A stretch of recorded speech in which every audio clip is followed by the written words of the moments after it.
Boa noite, Rogério. Você poupou alguns jogadores, evidentemente, alguns com problemas ainda de ordem médica. Mas o que é que você pode falar desse time que jogou hoje, principalmente de jogador como o Thiago? Se fala muito naquela situação do Bahia ter perdido os gols. Mas ele entrou numa situação como centroavante e fez a parte dele. O que é que você pode falar do Thiago?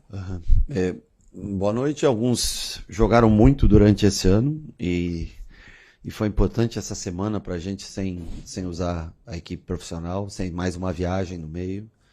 Então, é importante também para observar os garotos, né? Que foram jogar contra o Confiança. Hoje a gente fez usando alguns jogadores, outros entraram. E eu acho que a gente consegue recuperar bem esses jogadores para o último jogo dessa primeira parte da temporada, que é contra o Red Bull na quinta-feira. Depois descansamos por alguns dias até a segunda parte do ano. Com relação ao Thiago, ele vem treinando nessa função já há 3 ou 4 meses comigo, né? E ele não é um jogador dessa função de ofício, claro, eu sei, mas ele tem mostrado evolução na função, não pelos gols hoje, mas é um jogador voluntarioso, de uma qualidade técnica que vem evoluindo, tem muita força, Thiago, né? Um jogo aéreo que ele consegue saltar, competir, não é um jogo aéreo fantástico, mas eu acho que ele vem ajudando a gente em todos os sentidos, no sentido de marcação, pressão de bola, ele também colabora bastante. Então hoje, com a oportunidade que ele teve, jogou nessa função, o William entrou depois, ele ficou mais um pouquinho ainda com o William, voltando um pouco mais pelo lado, fez 2 gols, acho que é importante para ele ganhar confiança, é jovem, né, um jogador sub-20 ainda, e tá aqui com a gente, tem sido constantemente convocado para os jogos, nem sempre entra nos jogos, mas tem a boa vontade, a dedicação para trabalhar nessa função, que mesmo não sendo a de origem dele, tem exercido bem nos treinamentos. Boa noite, professor. Com relação a... Eu acho que sim, tudo bem, me permita até sair um pouco do jogo, mas com relação à entrevista do Lúcio lá no Uruguai, o Lúcio ele deu uma entrevista aqui pra gente dizendo que não tinha problema nenhum em jogar em nenhuma das 3 posições e agora deu uma declaração falando sobre ser extremo, não gostar de jogar centralizado. O que é que o senhor pode falar sobre isso e se já conversou algo com ele? Sim. O Lúcio tinha conversado comigo, acho que uma semana, mais ou menos antes da convocação, que ele falou na outra vez que gostava. Eu acho que até o torcedor pediu a entrada dele e através da meritocracia ele conseguiu o espaço dele. E o torcedor pediu a entrada dele jogando como 9, né? Mas eu entendo, porque em momentos também, lógico, ele é jovem, em momentos que a bola não entra, de uma dificuldade, por um motivo ou outro, ele não consegue fazer o gol, é natural que você vá tentando encontrar uma coisa ou outra. Eu acho que tá faltando um pouquinho de confiança, mas como ele falou comigo, eu já tinha falado para ele, né, que nessa volta na parada, que nós poderíamos ter 2 semanas de treinamento e que nós poderíamos investir. Eu acho que será o que ele se sente à vontade hoje. Eu só acho que o torcedor pediu a entrada dele justamente pela posição de 9 que ele fez os gols. Mas vamos tentar fazer o máximo por ele, colocar ele para trabalhar nessa função de lado de campo, né? E tentar achar, ele é um investimento do clube, um jogador, ajudou a gente tantas vezes como camisa 9, e vamos tentar investir. É uma concorrência grande, né, pelo lado do campo. Pulga vem num momento bom, aí nós temos Ademir e Kaique do outro lado, Cauli, que muitas vezes vem de fora para dentro, quando tem um lateral que passa, mas vamos tentar algumas vezes nessa posição, outras vezes se ele precisar ajudar a gente como 9, tenho certeza também que ele nunca deixou de ajudar, de tentar fazer o seu melhor, né? Vamos tentar ajudar ele a ganhar mais confiança, que eu acho que momentaneamente é o que falta. Boa noite, professor. Parabéns pelo triunfo e pela classificação em primeiro no geral, né? É importante. Sim. E é importante também ressaltar que quem quer ser campeão não escolhe adversário. E a chave do lado de cá do Bahia é uma chave toda de Série A. Uhum. Tem o Fortaleza em casa e, se passar, tem Sport ou Ceará. Gostaria que o senhor fizesse uma análise desses confrontos da Copa do Nordeste. É pesado, sem dúvida nenhuma. Por mais que seja um jogo só, você jogar contra o Fortaleza, contra um Ceará, o próprio Sport, que eu acho que tende a crescer, né? Vem num momento que não é favorável, mas tende a crescer. É sempre difícil. Vão ser confrontos difíceis. Nós até temos aí uma possibilidade, né, de ao menos o que informaram que pode acontecer, até antecipar esse confronto antes do início do Brasileiro dia 12. Então nós também vamos soltar a programação.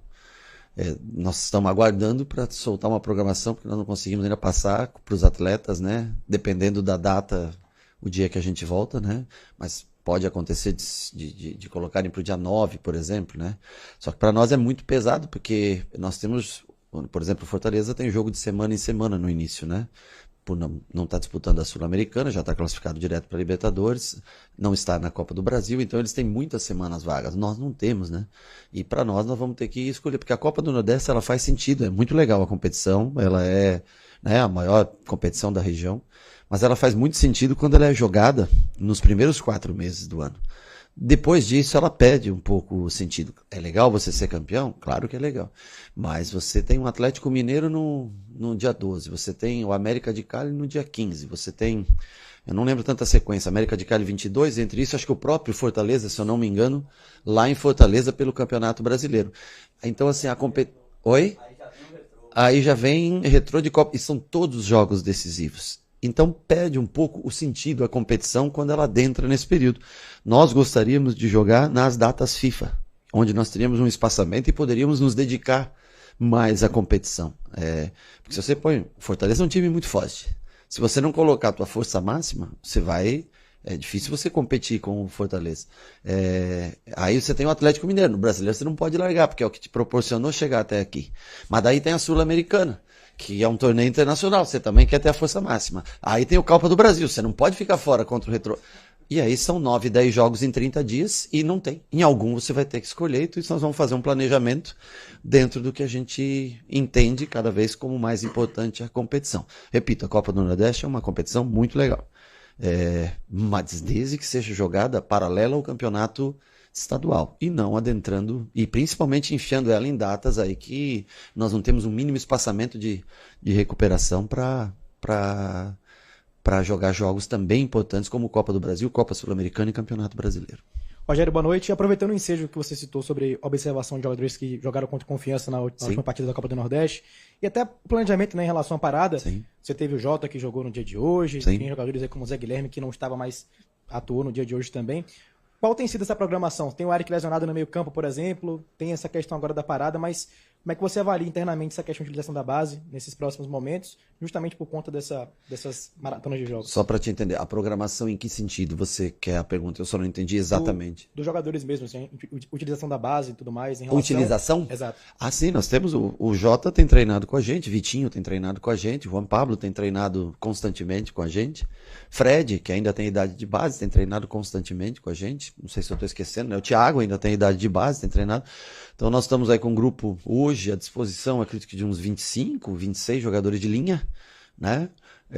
Essa semana trabalhamos com 20, foi uma semana boa, 20 outros você consegue dar mais atenção para os jogadores, né? Não fica ninguém de fora, ficam treinos mais competitivos e cada um ganha mais atenção, porque alguns foram para esse jogo contra o Confiança, mas nós vamos continuar o planejamento. O Jota foi bem contra o Confiança, na minha opinião, por isso ganhou minutos hoje. Eu estava entre o Everton ou ele para entrar, achei que era um momento para ele ter esses 15, 20 minutos, entrou, para mim foi a melhor dos que entraram, né? Foi o melhor jogador que entrou, com mais... parece que entrou solto, com elegância, jogando, trabalhando bem a bola, interessante a participação dele. Ele tem um contrato a vencer agora nesse mês que vem, mas já com uma cláusula de renovação até dezembro de 2027, vai fazer, nós vamos exercer o direito acordado para renovação até dezembro de 27 e vai continuar trabalhando com a gente. Agora, aí pela dedicação todo dia e as oportunidades, como você falou, o Eric, né? Porque às vezes você vai e contrata um jogador no mercado, aí quando o cara volta você tem o custo daquele que machucou, tem o custo, e aí onde nós vamos chegar num ponto um dia que nós tenhamos a base num nível que possa já adentrar para jogar. E o Jota, eu acho que faz parte desse processo. E com relação à chegada, de repente, é uma janela de ajuste e não de investimento. Então, assim, se tiver uma, talvez 2 peças, quem sabe que a gente possa trazer, nós vamos tentar trazer. Caso contrário, nós vamos trabalhar, temos um bom elenco, temos talvez uma ou outra carência, podemos ter, né? Mas tentando trabalhar dentro do que o orçamento permite, dentro do que a folha de pagamento permite, é como se fosse como é que é esses fantasy game aí, como é que é o nome? Isso aí. E nós vamos tentando adequar, sempre dentro das condições que são passadas, das diretrizes que são passadas para o clube. Boa noite, Rogério. Parabéns pelo triunfo. O Bahia jogou mais do que um campeonato brasileiro nessa primeira parte da temporada aí de jogos. Sim. É uma sequência muito pesada. Eu acredito que essa parada seja importante para vocês terem esse descanso também, e, claro, uma preparação para o restante, porque vem mais peso aí quando os campeonatos retornarem depois do Mundial de Clubes. Mas eu queria saber de você, numa avaliação pessoal, vocês são muito cobrados pelos resultados, pelas competições e também para entregar um alto desempenho. Eu queria que você trouxesse para a gente o que é que você avalia dessa primeira parte da temporada, como é que você avaliou o comportamento do Bahia, uma Libertadores bem jogada, que pequenos deslizes acabaram tirando o Bahia da competição. O que é que você avalia dessa primeira parte da temporada? Bom, eu acho que esse ano a gente rende mais do que no ano passado, assim como no ano passado rendeu mais que 2023. Claro que a gente queria estar no topo, queria estar lá em cima, nós não conseguimos ainda isso. Lamento a saída da Copa Libertadores, acho que nós poderíamos estar hoje, né, enfrentando um Flamengo, por exemplo, no sorteio, né, no caso de passar com uma vitória contra o Inter, passar em primeiro e estar aí nessas oitavas de final.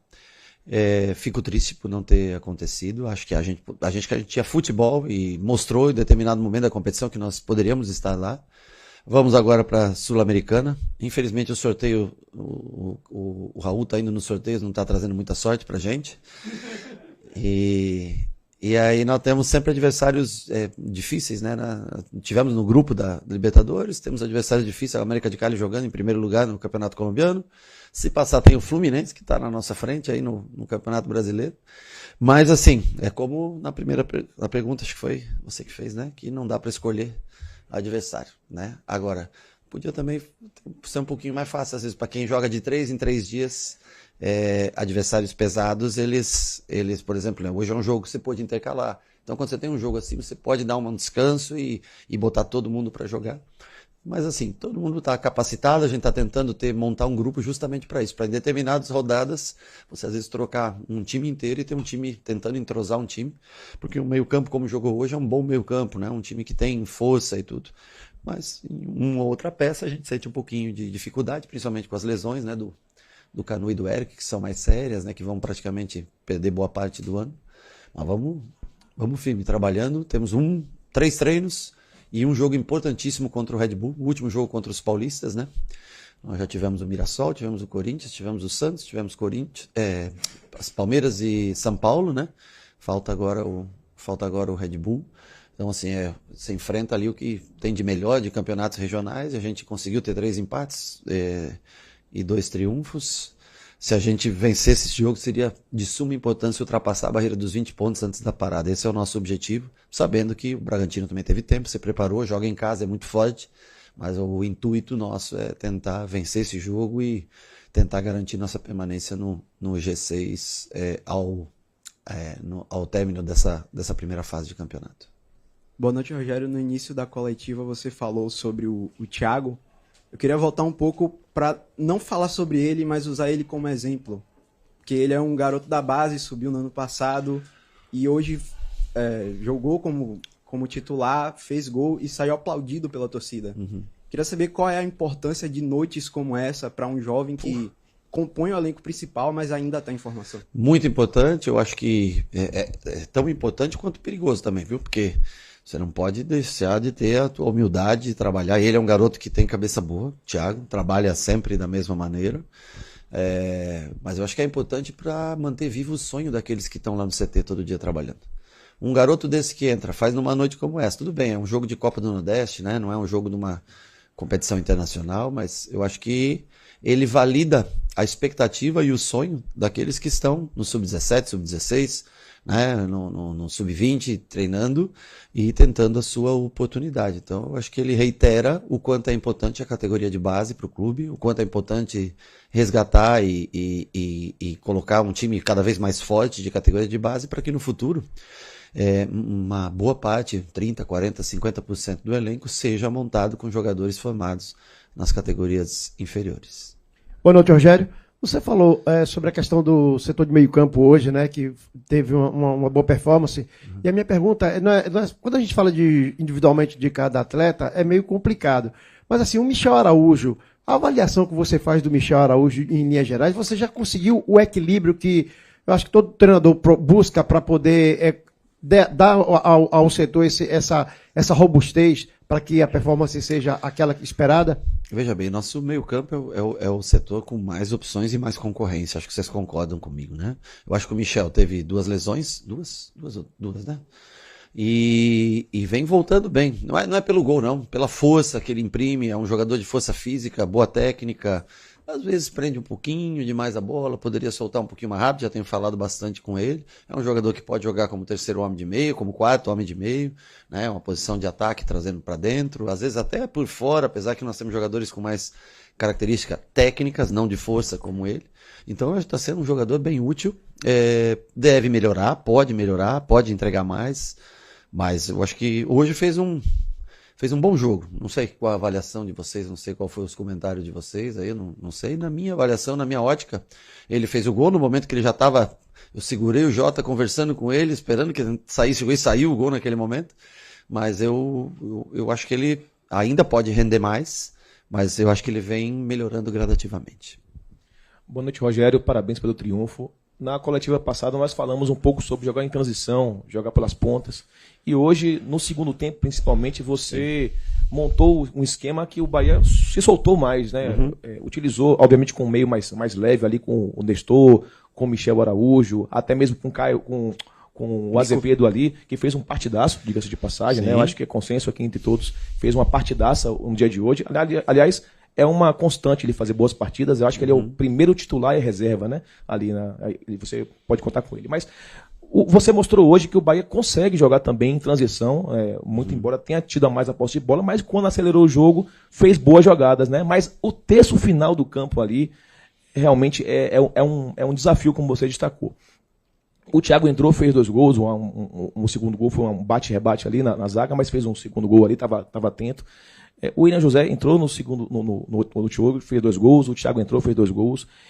Isso, de alguma forma, o Marinho colocou aqui em relação ao Lúcio, isso aumenta, na sua visão, a temperatura em relação à cobrança que ele vai sofrer, até mesmo pela comissão, pela torcida? O que é que você acha? Não, nós não temos, quer dizer, cobrança, claro que você tem a cobrança todo dia, né, para que não desista, persista, não deixe ser influenciado. Ele falou até um dia, pela primeira vez me xingaram um dia na rua. Eu disse, fica tranquilo, isso é normal. Você vai acontecer, o torcedor, às vezes você perde um jogo, ele está indignado, se você está exposto, é uma figura pública, infelizmente pode acontecer. Mas a pressão é natural para todos. Quem entra, tem a oportunidade, tem que tentar. Você vê, o exemplo próprio é o Thiago. Mas não que traga pressão.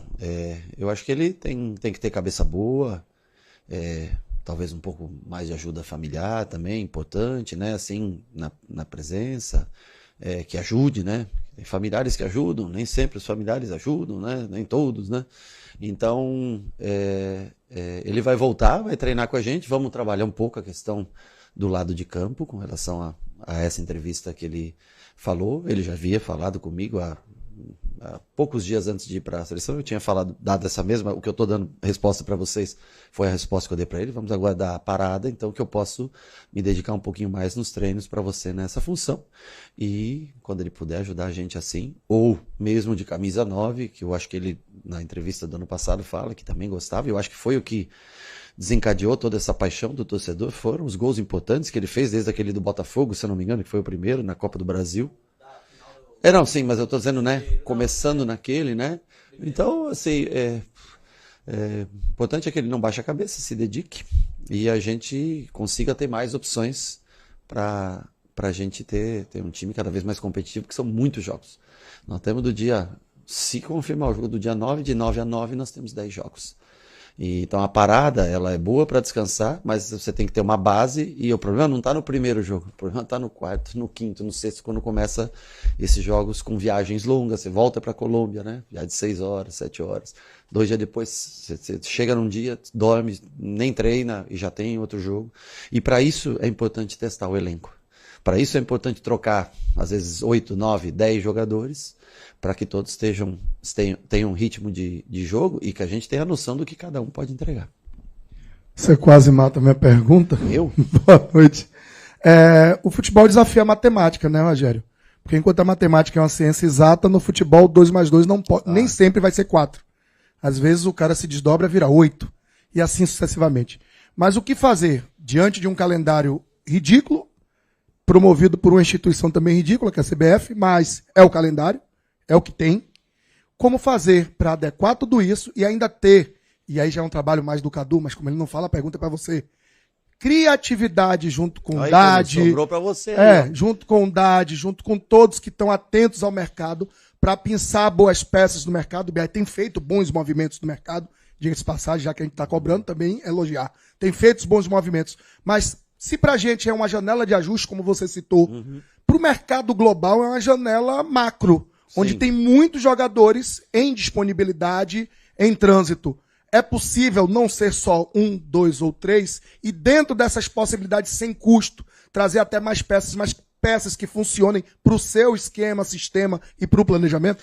Bom, nós conversamos diariamente, né? Nós todos os dias estamos conversando. Eu acho que o Cadu até é bem possível que nessa janela de meio do ano aí vá atender... Ele abre a mão? Oi? Ele abre a mão? Não, vai atender vocês e explicar. Eu só sei que sempre houve um direcionamento sempre parecido. Tem os desejos, tem aquilo que você pode, como tudo na vida, né? Aquilo que a gente quer e aquilo que é possível. Agora, é uma janela internacional. O Manchester City tem uma janela, ou times que estão na Europa do grupo tem uma janela internacional, né? Eu tento repetir para vocês. Claro que a gente gostaria de ter os melhores jogadores e dinheiro infinito, como todos citam aqui, né? Cada vez na cidade, quando tem uma entrevista, o Bahia tem dinheiro infinito, o Grupo City tem dinheiro infinito. Eu não acho que tem dinheiro infinito, ao menos disponível para a gente. E nós sabemos de uma carência ou outra que nós temos, estamos tentando. Eu acho que não adianta você trazer qualquer jogador. Aí é melhor você tentar com a base, porque você pode formar jogadores, até uma eventual venda futura pode te dar a oportunidade de trazer outros jogadores, né? E a gente conversa diariamente. Eu acho que ele até deve atender aí vocês no meio do ano. Tem sempre programada uma, né, no meio do ano, uma entrevista, né? E eu acho que ele pode falar para vocês, mas nós conversamos sempre bem, nos damos bem aqui todos e eu tenho certeza que ele também quer o melhor. Ele também quer contratar os melhores jogadores, eu tenho certeza disso. Agora, existe um orçamento. E talvez só se você estourasse o orçamento e não tivesse responsabilidade com mais ninguém, ou comprasse e não pagasse, ou atrasasse o salário do jogador, né? Não tivesse a preocupação, como o Raul falou essa semana, da estrutura, porque todo mundo fala, eu não quero a estrutura, eu quero o título. Mas quem quer constância a longo prazo, a estrutura é a coisa mais fundamental para um dia vir os títulos. Agora, claro, pode ser que não venha na velocidade que as pessoas esperam. Outra coisa, você mesmo com investimento, mesmo com CT de primeiro mundo, com tudo, não garante que você vai ganhar naquele ano. Não é futebol, como você falou. Não é como matemática, não é uma ciência. Você pode fazer tudo, às vezes, e a bola dá 5 vezes na trave, ela não entra e você não ganha. Então, assim, nós estamos tentando caminhar passo a passo, mas há sempre o interesse deles também. Lógico que é o interesse deles de que o Bahia seja cada vez mais forte e consiga vencer títulos importantes. Dito isso, 1, 2 ou 3. Não, aí nós não temos assim. Nós vamos tentar ao máximo encontrar bons jogadores que possam atender a expectativa do torcedor. Eu acho que esse é o principal.